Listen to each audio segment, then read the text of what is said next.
welcome to the second part of the mechanics of respiration. Before I start the video, let us revise the part 1 of the mechanics of respiration. So in the part 1, we have gone through the muscle movement of thorax, in which we have seen primary as well as the accessory muscles for both inspiration as well as expiration.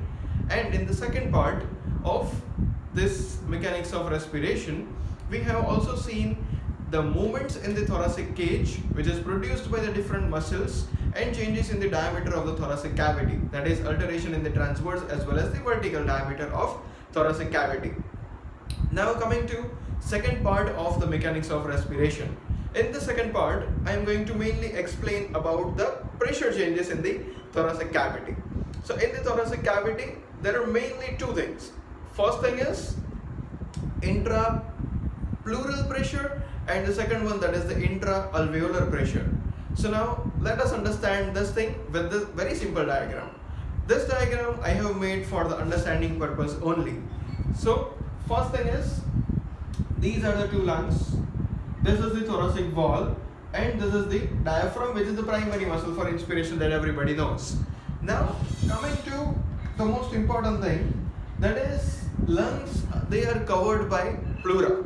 Pleura, it is divided into two things.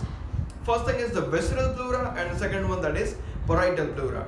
Visceral pleura, which is very closely adhered to the lung surface, that is the outer surface of the lung, and the parietal pleura, which is very loosely attached with the inner surface of the thoracic cavity. So let me draw this. So this is our right lung, this is left lung. This blue line, which represents the visceral pleura,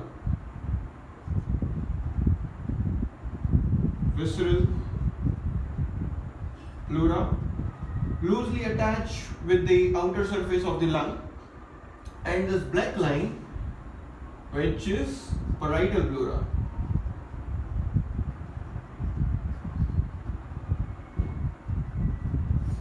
So these are the two things, and between the visceral pleura and the parietal pleura, there is a space, as you can see over here, that this is a space which is present on both the sides.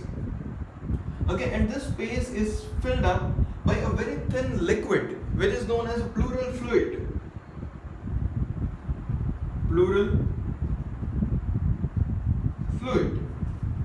Now we are going to start with the pressures in the thoracic cavity. So pressures in the thoracic cavity, in that first one, that is, we are going to see intrapleural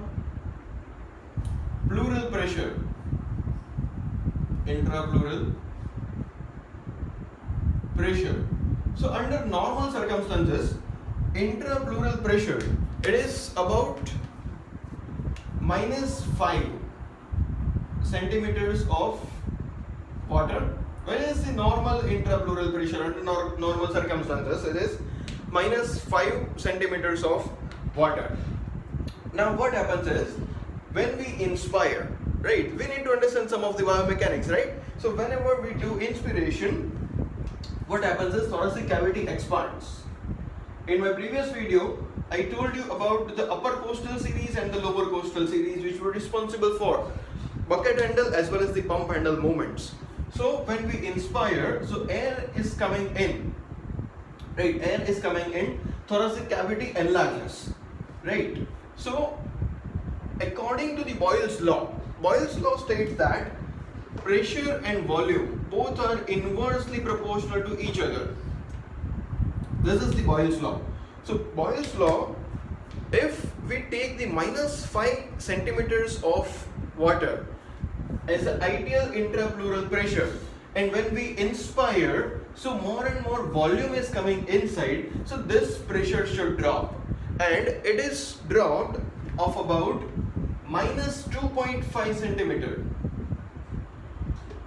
So ultimate pressure that we get after the normal inspiration, and particularly the intrapleural pressure, which will be -7.5 centimeters of H2O at the end of normal inspiration, right? So there is very easy concept of intrapleural pressure, right? So we are talking of pressure which lies here, right? So in this cavity, in this pleural cavity, there is pressure changes, right? So before inspiration, we have talked that under normal circumstances we have minus 5 centimeters of H2O, but according to Boyle's law, when there is volume is increased, so pressure must decrease. So there is decrease of minus 2.5 centimeters of H2O, and after normal inspiration we get minus 7.5 centimeters of H2O intrapleural. Now coming to second pressure, that is intrapulmonary pressure. Right, so second pressure, let me write it over here, that is intrapulmonary pressure. Intrapulmonary pressure, also known as the intra-alveolar pressure, because ultimately in the respiratory tree, air is going up to the level of alveoli, which is the most end portion of the respiratory tree. So we can call it as an intra-alveolar pressure also, but in general, for explanatory purpose, I use this terminology, that is intrapulmonary pressure. So intrapulmonary pressure, now we need to imagine a condition that suppose there is no air exchange between the intrathoracic and the extrathoracic environment, right? There is no air exchange, so the net pressure inside and outside will be the same, okay? And I call it as a zero reference pressure, right? So let me mention it over here. What is zero reference pressure? Zero reference pressure. So this zero pressure, that is 0 centimeters of water, which represents that under the ideal situation where there is no air exchange inside the thoracic cavity and the outside the thoracic cavity, we take it as an ideal situation and we take 0 centimeters of water, right? So the 0 centimeters of water as an ideal pressure. Now what happens when a person inspires? So when there is inspiration, again, inspiration means there is increase in the volume, so decrease in the pressure. So air is coming in, air is going inside the lungs also, and there is more and more volume of air.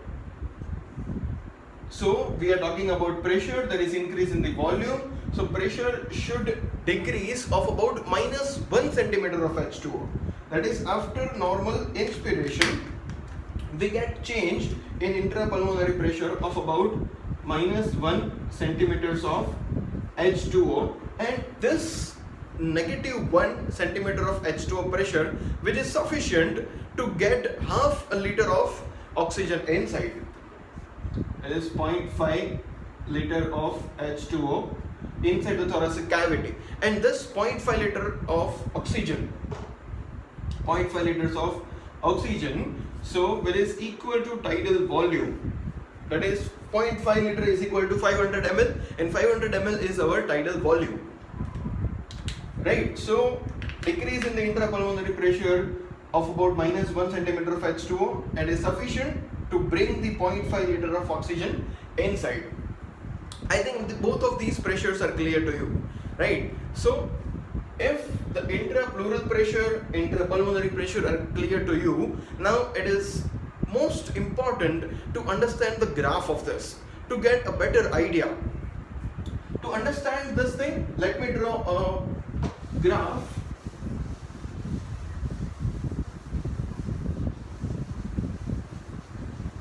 in which you will get a clear-cut idea. So first thing is,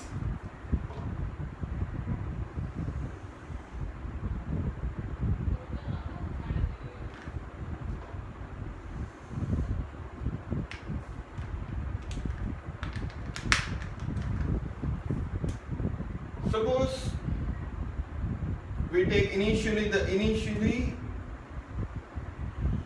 volume of lung, right? So this is the normal situation, and during inspiration the volume of lung increases. I write it as an inspiration phase, right? And this will be the expiration phase, right? So during inspiration, volume of lung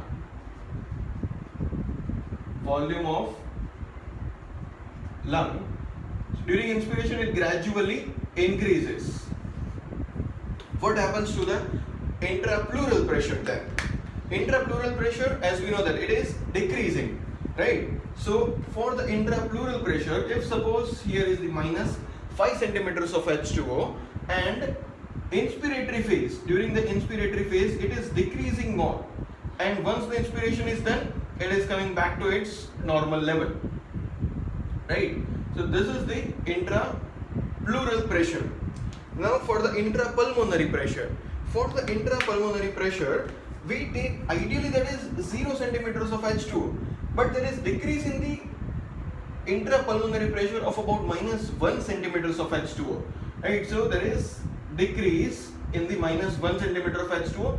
After the inspiratory phase, it is taking a hike larger than 0 centimeter, that is it is reaching up to plus 1 and then coming back to normal. So the first graph, that in that we have seen about the volume of lung. In the second graph we have seen the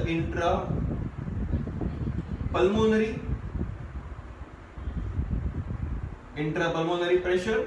In the third graph we have seen the intrapleural pressure. I hope this concept is clear to you. So now if we take difference of intrapulmonary and the intrapleural pressure, so we get the most important thing, that is transpulmonary pressure. Transpulmonary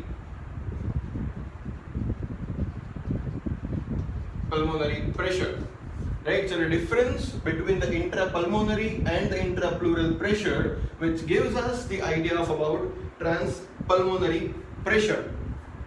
And this transpulmonary pressure, if we get the value of this, then it is the same thing, that the lungs, they are prevented from collapsing, because our lungs are like a balloon.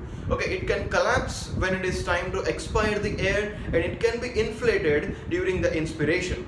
So I hope the concept of the intrapleural pressure, intrapulmonary pressure and the transpulmonary pressure is clear to you. Still many points are there in the mechanics of respiration that I am going to explain in my next videos. Till then, if you are having any doubts, do let me know in the comment section. Keep learning, keep exploring, do share these videos maximum.